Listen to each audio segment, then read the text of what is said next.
6th class, Unit 1, Peace and Harmony, A reading.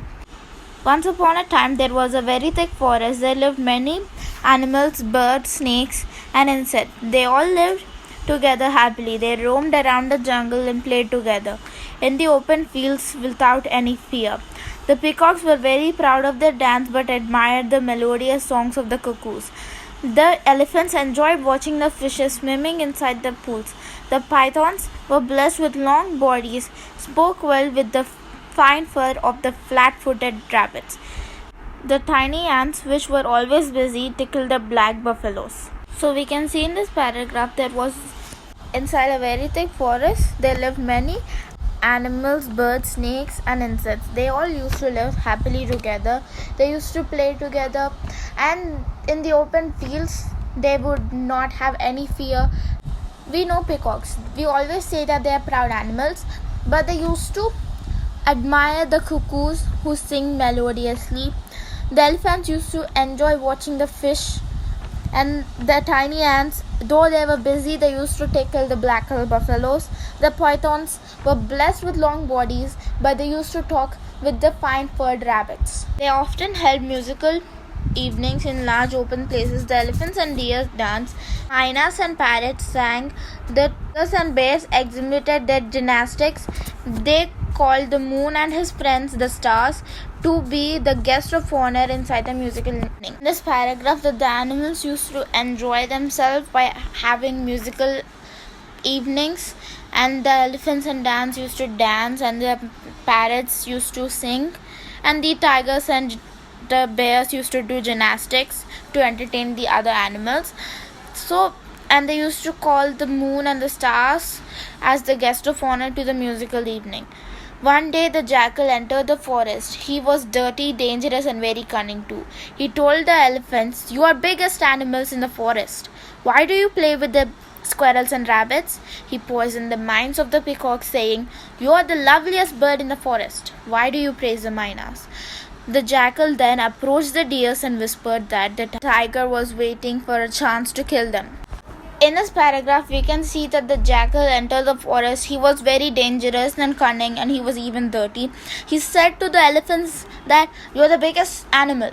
Why do you play with the small animals?" Then he said he poisoned the mind of the peacocks, the deer, saying that, "Peacock, you are the loveliest bird. Why do you praise the mynas?" And then he said to the deers that the lions and tigers are waiting for a chance to kill them. Gradually, all the animals began suspecting one another. Earlier, they lived together, slept together, and roamed around the forest together. Now, they put up boundaries and built fences around their property, moved about individually or within their groups. It was easy for the jackal to hunt the smaller animals and birds. When the smaller animals cried out for help, no one came to help them. One by one, the small animals disappeared. The forest slept as the animals were afraid, and there were no musical evenings. The moon was sad, he cried. In these two paragraphs, we can see that the animals were suspecting each another. They did not sleep together earlier when they used to sleep together, play together, and roam around together. Now they all were living in disharmony. They all started building fences around their properties, and they moved around in their own groups or individually. Now it was easy for the jackal to kill the small animals. One by one, the jackal took all the small animals and killed them and ate them. And then when all the small animals were getting killed, the forest slept in silence, and there was no one to help the little ones. There were no musical evenings. The moon thought for a while and decided to come down among the animals and the birds as a sadhu. As soon as the sadhu appeared in the forest, the animals and the birds approached him to narrate their tale of woe. They cried, sobbed, and blamed each other for disturbing the peace and harmony inside the forest, and the sadhu listened to them. The moon planned for a while to come down on earth as a sadhu. So when the sadhu came, birds and animals went to him and said them the tales of sadness. And then after they all cried, they sobbed, they blamed on each other for creating the chaos inside the forest. The sadhu listened to all of them. Sadhu brought together the lions and rabbits for a common meal. He visited the pythons and vipers and had a long chat with them. He advised the eagles not to attack the little chicks that had lost their mothers. The Sadhu accompanied the tigers and the wild bears to the nearest market. He played with the bulbuls and the owl and the monkeys. Jackal was very angry with what the Sadhu was doing. He did not want the animals to live in peace and harmony. He waited for an opportunity to attack the Sadhu. In these two paragraphs, we can see that the Sadhu wanted all the animals, birds, and snakes to live together. He brought the lions and tigers for a common meal. He visited the pythons and vipers and had a chat with them. And then he said to the eagles that don't kill the little chicks which have lost their mother. Accompanied the tigers and the bears to the nearest market. He played with the bulbuls and the owls and the monkeys. After seeing all this, the jackal was very angry with the Sadhu and what he was doing. So he thought he will attack the Sadhu when he gets the right opportunity to kill him. The animals, insects, and birds held an emergency meeting. They anonymously decided to approach the Sadhu and pleaded him to kill the jackal. The Sadhu said, I will not kill the jackal, but help you in a different way. Sun went to sleep. The jackal came to the house of the hens to take a few of them for his supper. The Sadhu, who had been logging nearby, came out of the house and spoke to the jackal, take me today for your meal. 2 paragraphs we can see that the animals, birds, and insects had an emergency meeting and asked the Sadhu to kill the jackal, but the Sadhu refused the deal and said them he will help them inside a different way. When the sun settled, the jackal went to the house of hens. He thought to take few of them for his supper, but the Sadhu, who was nearby, came out of the house and said to the jackal that take me as your dinner. Jackal, who had been this opportunity, dragged the Sadhu and ran into the jungle. He took the Sadhu into a lonely place and tore him up into pieces and ate him. The animals were very sad, angry and disappointed with what had happened to the Sadhu. They were afraid that the hungry jackal would appear again the next day. They heard a strange noise. All of them ran that direction. What they saw surprised them. They saw the stomach of the jackal growing bigger and bigger. It continued to bloat until it bursted. And then they heard a soft voice. May my animals, birds and insects live in peace and harmony. May there be no fences around you. May you sing and dance once again. Remember me and not be afraid. When they looked up at the sky, they saw the moon shining brightly, spreading the milky brightness over the earth. The animals once again started to roam, sing, and sleep in peace. They broke down the fences which had been built. They invited the moon and stars for their cultural evening. In these 2 paragraphs, we can see that the jackal found the opportunity to kill the Sadhu. So he took the Sadhu into a lonely place and ate him. After the animals have heard the sad and angry news about the Sadhu, they thought that the jackal would appear the next day again to kill the small animals. Then they heard a strange noise. So they ran to the place, and then they saw a strange thing. The jackal's stomach was growing bigger and bigger until it bursted. They heard a soft voice.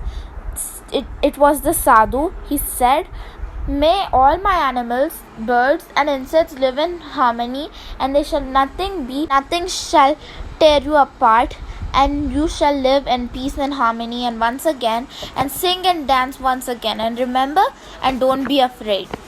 The sky was shining vibrantly, and then the moon vibrantly spreading the milky glow on the earth, and the animals once again were happy, started roaming, singing and sleeping together in peace, and they tore down the fences that they have built, and they invited the moon and the stars for a cultural evening.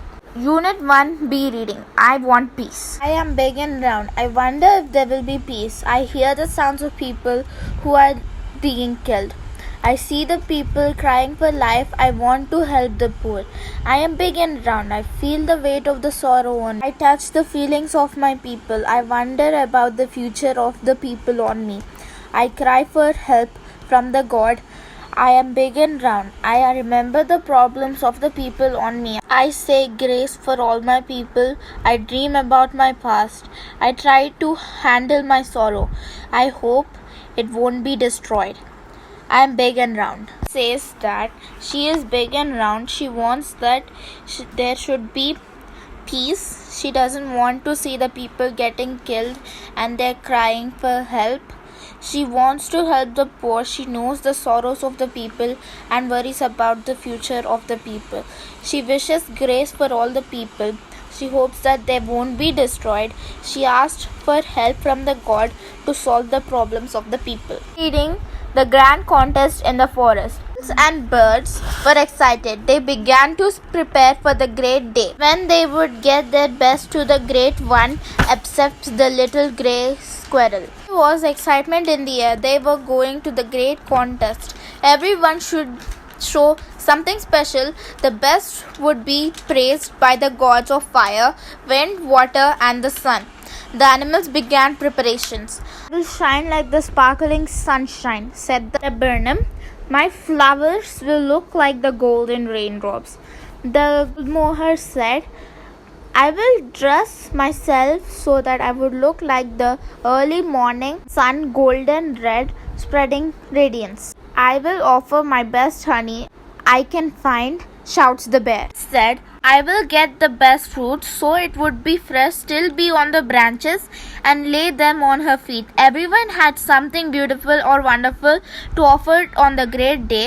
Everyone except the little grey squirrel, who walked sadly to himself. What would a little grey squirrel with black stripes have to offer? Palash said, "The forest will ablaze, my beauty. Though late, I will save some flowers, and though early, I will make some flowers bloom," snapped the mohar. The beautiful trees and the creatures had started competing and fighting. "My mangoes are ready," announced the mango tree. The peacock said, "The emerald and turquoise are my feathers." The clock twinkling, "I will sing a song, beautiful and moving." Cooed said, "The great one would have her soft note." "Listen, a beauty, a bore, the squirrel is despair." He thought and thought, "But I will do what I can do best," he decided. He found a hollow branch and filled them with as many nuts and seeds in different trees that he could. Day everyone was ready. The great one came. The air became soft and balmy.